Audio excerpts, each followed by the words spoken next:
the population sees the trend of which this current president is taking things. This is somebody that has just been nominated, that has just been made president. In his tenure, we have had the most controversies. We have had the most complaints under this guy. I tell you what, our FECAFO president Samuel Eto'o, he is a fan and a citizen of Cameroon first before a president. He just became president a few years ago.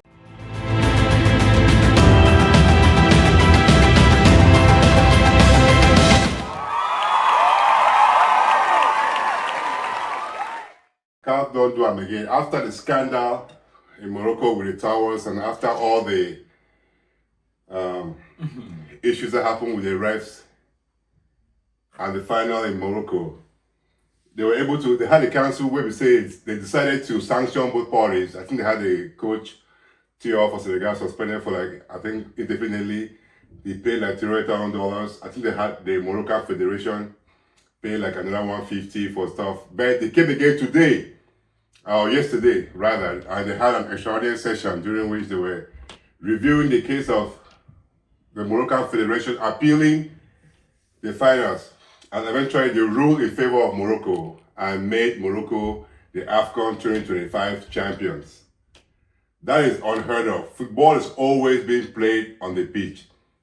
There's never been a scenario or a case where people go and complain after the fact and they get to win. You always want to play your ball on the pitch and win. I think this is, for me, the first time I can remember in any history or any memory where I actually see a game being overturned after the fact. I don't think I've seen any, besides those balls that you guys play around in local leagues and smaller leagues. But I think at a national or international level, I've never seen a scenario where a game is being overturned after the fact because a team filed a complaint. And we've had several cases before where we see they rob a lot of teams. Cameroon 1990 against England, they were robbed at the quarterfinals against England. People they complain. We filed a complaint, nothing happened. We've had several cases where there have been flagrant ref misconduct. People have appealed, but nothing happened. But this time around, CAF decided to be the first. Mosepe, you will tell us what happened. But I'm here with my guy, Lord Cliff. Lord Cliff, let me get your reaction, hot, for CAF stripping Senegal from the title and handing that over to Morocco.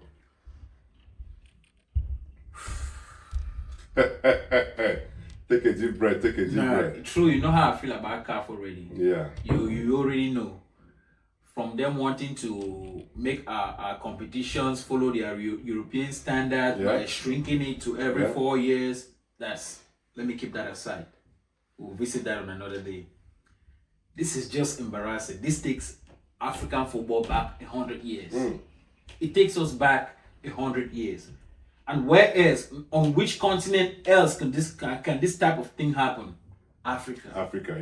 Africa, under the partnership of this South African, is it Mosepe or Mosepe? Mosepe. He said to embarrass the continent. So, it's been a long time coming for something like this, for all this corruption to play and us seeing it live. And before I go further, there is a difference between leaving. What was that they claim? They claim that on Article 82. They say when a team leaves the ground, they forfeit the game. Between me and you, we already know. When a team leaves the ground, they forfeit the game. That's 3-0 automatically. Correct, that's true. If your players are not enough on the pitch, 3-0 automatically. But again, when two teams walk in the pitch of play, it's not a federation, it's not the president, it's not even the organization. The highest authority on that pitch is the referee. The ref, At that time. The ref will call the game off. When he blows his whistle, this game is off, They don't restart it. They don't restart the game. So at that time, Sadio Mane, the captain of Senegal, called his players back. And there's a difference. There's a difference between the pitch of play and the ground. We'll visit that on another chapter. Senegal never left the ground. They left the pitch. They left the pitch due to controversy. A lot of other teams. So we can talk about the duration, the time duration. Exactly. That's another thing. Minutes. But leaving the pitch and leaving the ground are two different things that we'll visit another day. Or you can go and Google search. You can go and do your findings on what that means. Senegal never left the ground. They left the pitch. And it's not even all of the players that left the pitch. So the referee could still do a head count. 1, 2, 3, 4, 5, 6. Okay, you guys are not enough to play this game. I forfeit. But again, because they knew Morocco is in a position that the referee has made a major decision that it's a penalty. Yeah. And if Senegal comes back, they're in the, they're on the chopping board. Brahim Diaz just score, whoever was to take the penalty scores. And that's why they let it didn't work in their favor. Exactly. And we know CAF has already taken their money. I'm saying it clean and clear.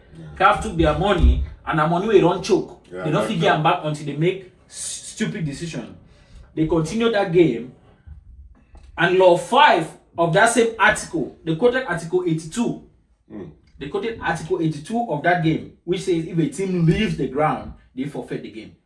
That same article, law 5 of the same article, says that the referee's decision in the game stands and it's the final decision. That's law 5 of that same article, from 5 to 82.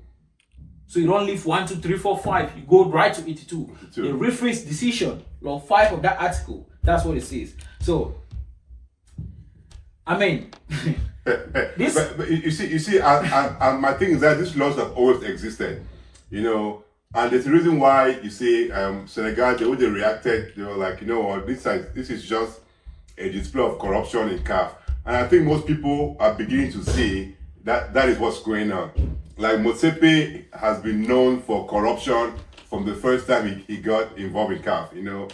They had, and the same things happened with the guy at FIFA, whatever that guy's name. Infantino. He's the one that caused CAF to be moved to 4 years instead of 2 years, because he wants it to align with the European Federation so that he can be doing his Club FIFA World Cup every 4 years too. So those kind of things, they don't help African football. And I think this decision of them actually reversing the winner and making Senegal to forfeit on a technicality, I think it's not only an embarrassment to CAF, but it also embarrasses even the Moroccan Federation. Because I don't think the Moroccan players, Brahim Diaz, Hakimi, and all those guys, they want to take that kind of trophy and celebrate as players. And I think we've all played football. There is not a single football player that I'm telling you that when they leave the pitch and they go to the house, they tell them you won. No football player wants that. I'm telling you for a fact. As of yesterday, almost all Senegalese players that went on their profiles one after another, posted their medals and the trophy and some side comments. There is no one Moroccan player that has celebrated himself. If this thing is not politics, I don't even want to laugh. There's nothing funny here. There's no one Moroccan player that has been like, I just recently woke up from bed and I won the AFCON. Exactly. It doesn't even work that way. No, it doesn't. Some lions took pride, went back to the pitch of play. You had a penalty to win a trophy. After the controversy, you missed the penalty. They won the game clearly on the pitch, went back home, celebrated with their country, then just for a court to declare. Like, man, it makes no sense. And there's an interview that the Minister of Sports for Senegal. No, South Africa. South Africa, okay. Made 2 days ago. That's before yesterday's declaration. He said it seems like Morocco is holding CAF hostage. Yeah. That's what he said. Yeah, that was 2 days ago. Holding CAF hostage. FIFA is holding Morocco hostage. They didn't want to host the WAFCON. If you know the WAFCON, the women's African Cup of Nations was supposed to start the day before yesterday. Morocco pushed it.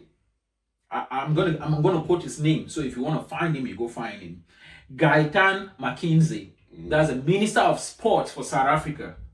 He was saying 2 days ago in his press conference that it seems like Morocco is holding CAF hostage because there's no reason why the WAFCON didn't start day before yesterday. And that WAFCON has been pushed to August. But immediately after that declaration yesterday about Morocco being the winners of the AFCON, they started to migrate. Mind you, the Super Eagles, the Nigerian team was already camping. They were already at their camp. They also had an appeal because the thought was going to go through. Yeah, Cameroon already went back home until they had to play friendlies between each other twice, in preparation for the AFCON, which never happened. But after this jubilation, there was a major decision. They were looking at pushing it forward. So, Morocco, Motsepe, I don't even know your name, and I don't want to know your name. The money that you guys have taken from these people, please refund it, because this thing is not even funny. It's not funny at all. You can't take money from Morocco and give them a trophy. This competition was generating one of the highest revenues after the World Cup. Just so people know. Yeah. One of the highest viewership. We don't need Europeans to validate who we are in Africa. Yeah, we don't need Europeans to validate our football. When people are corrupt, that's what happens. We watch football more than them. We watch every club, we watch every game. But we're being ruled by corrupt people who always they have decided that they can't create their own stuff, they can't navigate, they can't do their own things their own way. They always have to be yes men to people that are just used to being yes men. Exactly, yeah. There's no way you sit in your house and you take this kind of logic to court. I know. To go win. Then come back, man, you type. You really write it on social media. Yeah, that will strip Senegal of and that's the thing about football. I think you mentioned it, the Article 5 that talks about the overlying power when it comes to football is the referee. If the referee forfeits the game, then it's forfeited, we're good.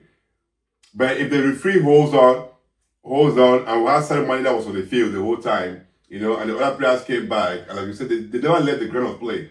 They left the field, Mane was there the whole time, and like you said, you could actually play a game with 10 red cards and have one person. So the possibility is that they could still have played a game with one person. So you can't just, that's why they are actually appealing. And that's why Senegal is like, no, that decision is completely stupid.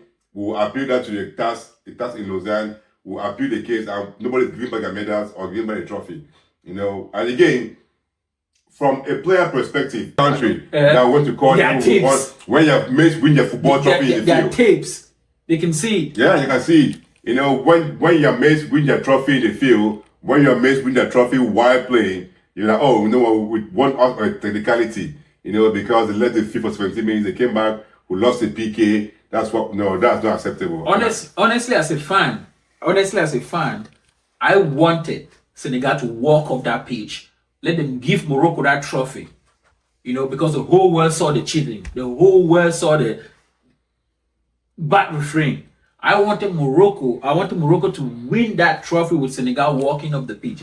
It took a lot of courage, Senegal, to go back on that pitch, knowing that whistle blows, the final whistle was going to be blown after Morocco takes their penalty. That was a lot of courage. Yes. And I think CAF was okay with that decision right up to that time that Morocco missed their penalty. Yes. Because they also knew, Wakote the pay, wa bribe the pay, wa bribe the pay, Morocco go score that penalty, una will take an Oma go ask wipe him up, Oma will take it, do go, because no man of it tell me say bribery and corruption not take place for this place. No, there's nothing. There was bribery, there was a lot of bribery and corruption that happened in this place. And CAF was okay with this decision, leading right up to the penalty. This thing only got toxic after Brahim just missed that penalty, because the final whistle was gonna blow anyways after he scored that penalty, and Morocco were gonna be crowned champions. But guess what? It don't happen. So I don't know if some god of football exists, but the god of football that David no say you want to go over Taranga Lions, and that's what happened. Then you take it to court after 56 days, after championship don't pass. You don't forget Moroccan players don't go on with their lives simply because you don't take some money, you don't choke you for neck. You come back with a court ruling. No, you don't choke you for neck. You don't hold you for neck. Yeah. You come back with a court ruling. Yeah, and the thing is that, even before this court ruling, even before all this stuff happening at the is it a court rule? I think it's CAF committee. CAF. Because now Senegal takes it to court in Switzerland. That's but my thing is that even before this, the competition was already having issues with the Moroccans stealing people's towel during games. And we're laughing about it as if it's funny. Yeah, but for people like myself that are goalies, like when he's playing and it's raining, you need your towel to wipe your gloves. I don't understand in what world that was even acceptable. But it happened against Nigeria, it happened against Senegal in the final, and people are just laughing and nothing happened about it. Like that's even Just the fact that CAF can even entertain a complaint from Morocco is even insulting to after football. what they did in After what they did in competition. You entertain a complaint from them. That's like unacceptable. But you should not. Because that's why people are so convinced that is corruption. Because you cannot have people that they were literally trying to rig the game in real time. The whole world saw in real time how they were rigging the game, how they were stealing towers, how they were holding people back, how they were doing everything.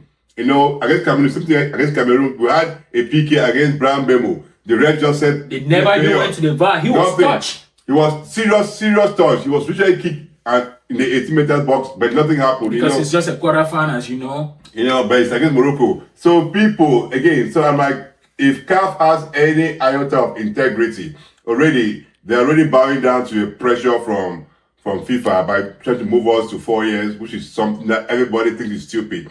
Because again, the thing about having CAF every 2 years, or AFCON every 2 years, because it helps grow the local economy, and it also helps grow our football federation and the football infrastructure. That's the biggest thing that CAF has done for Africa in the last 50 years, that with the 2 years hosting, it actually helps to grow the local infrastructure when it comes to football. Mm-hmm. Look at Cameroon. Cameroon has Japan that they build. They have Olembe. They have Amado Ahijo. They have Limbe that they build. That's even Boya. Don't upgrade Boya. You have the one in Bafoussam. Bamenda has been upgraded. Bamenda has been upgraded. The one in Obsession, Gawa, the one in Erumdajia. So you could see as of right now, there is no team in Cameroon that plays on bare ground. Yes. We used to play our M10 and League One championships on bare ground. Yep. None anymore. None. You see, that's because the CAF hosting every 2 years helps us build. Same thing in Ivory Coast. Same thing in Gabon. Same thing in Nigeria. They're able to have infrastructures that builds the economy. You know, but moving it to 4 years, it's not going to be the same. You know, it means the country has to wait for 4 years before they have a chance to build or do something. And I hope the population sees the trend of which this current president is taking things. This is somebody that has just been nominated, that has just been made president. In his tenure, we have had the most controversies. We have had the most complaints under this guy. I tell you what, our FECAFOOT president, Samuel Eto'o, he is a fan and a citizen of Cameroon first before a president. He just became president a few years ago. He's our hero. He's a citizen. He's a fan of Cameroon because he celebrated he reacted in a kind of way in the booth in Morocco. I think it was a controversial call against Cameroon. They fined him some euros. Yes. And they even fined him in euros again, not even in CFA or whatsoever. Yeah, for reacting. I looked at it, I didn't want to dig deep into it, but I'm like, this is just somebody watching football, watching a game and reacting to a game. He's supposed to have that reaction. He's a president. He's supposed to have that reaction as a fan, as a former player, but then he was fined for his reaction because he's a president and everything are fine with this organization. What do they fine people for? You can't find it. You can't, exactly. You can't. You this man, like you said, trying to move our competition from every 2 years to every 4 years. 4 years. It's just, Africans didn't complain. Can you imagine? We were not like, it's disturbing our local league, yeah. so we don't want it. Complained. Nobody complained. In Africa, it's our competition. We never complain about the 2 years.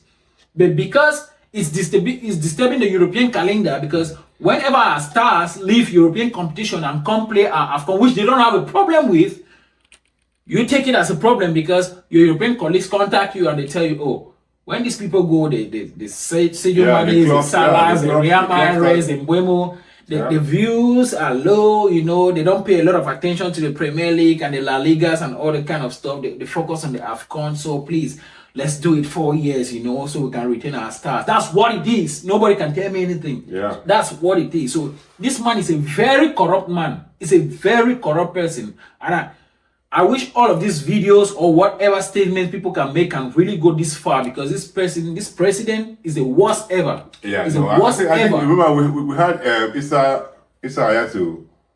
That was there for over 22 years, and he held it with iron hands and everything was perfect. CAF was going well, smoothly. People were having their awards done right. People were having their hosting done right. There was no postponing of hosting. Nothing. We didn't have to postpone hosting because of ABCD. But since this guy took over, it's just been crazy. You know, they had to move the CAF from January, they took it to December so they could go out. It's just been a mess. So you mean to tell me these guys were not happy handing Senegal this medal? I know. On the final. Yeah, they were the whole federation. Yes, because they are taking some money from Morocco. So if there was a way that the lights could shut off in that stadium that night and people make away with this trophy, these people will be happy. Yeah. Because it shows they were not happy handing Senegal this trophy and these medals that day. It's a shame. Yeah, they definitely were not happy. Because of towel thieves. Definitely, I'm telling you. And that's the funny part. Like, I really want to see what they will do regarding the towel scandal. Because that really affects the game. If you're playing football and they take your towel and you're a goalie, it affects your game. That's like literally you affected to read the game in real time. So I don't understand why CAF did not hit hard on Morocco. You know, I know for Morocco they're trying to host the World Cup. I don't know how much CAF is getting as kickback from that. I don't know how much FIFA has at stake. You know, but I know they all have this thing going on where FIFA is trying to make sure Africa hosts the second World Cup after South Africa in 2010. They're trying to get Morocco to host. So I know they're trying to get something going on. Morocco is trying to get CAF and FIFA on his side. So I know they are doing things behind closed doors that we can't even see. But for me, it's just embarrassing. So for me, it's a big shame. It's a big shame for Morocco. It's a big shame for CAF. A very big shame for CAF. A very big shame for CAF, you know. Awful. It's a very big shame for Mosepe, the CAF president. It's just an embarrassment, you know. Since he's been in office, like you say, it's been one scandal after the other, one scandal after the other. They will move CAF from 2019 to 2021. They will move hosting from this country to this country. They will change dates of host. It's just been scandalous. Before, it wasn't like that. At least CAF has some respect and some consistency. So, well, guys, comment. Let's see what you think. Let's get your thoughts. Let's see how you feel about this CAF withdrawing the trophy or the title from Senegal.